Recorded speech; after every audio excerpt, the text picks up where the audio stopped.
જય માતાજી, જય શ્રી કૃષ્ણ ને રામ રામ બધાયને।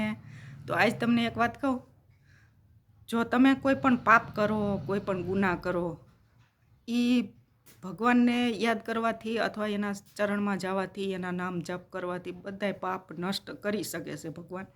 પણ એક એવો ગુનો છે ને કે એ ભગવાને ક્યારેય માફ નથી કરી શકતા।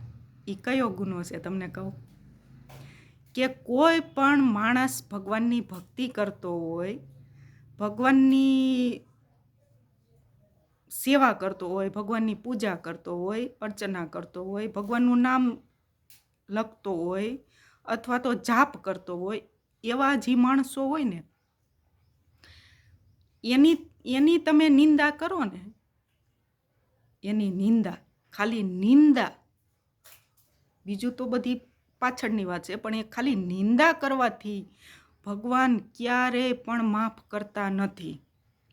અને આવડી મોટી દુનિયામાં કયો માણસ કઈ જગ્યાએ કેવી રીતના ભગવાનની સેવા ભક્તિ કરે છે, પૂજા કરે છે અથવા તો નામ જાપ કરે છે, નામ લખે છે, એ કોઈને કાંઈ જાણકારી ન હોય, ગુપ્ત તરીકે હોય તે ભગવાનની સેવા ભક્તિ કરતા હોય। એટલે મારું એવું કહેવાનું થાય છે, પણ ક્યારેય પણ કોઈ માણસ વિશે ક્યારેય ખરાબ ટિપ્પણી ન કરવી જોઈએ, ક્યારેય ખરાબ એને ગાળ ન દેવી જોઈએ। એ માણસ તો નથી સાંભળતો, નથી કાંઈ તમને કાંઈ કહે નહીં, પણ ભગવાન ક્યારેય તમને માફ નહીં કરે, ક્યારેય તમારો એ ગુનાહનો માફી તમને ક્યારેય નહીં મળે।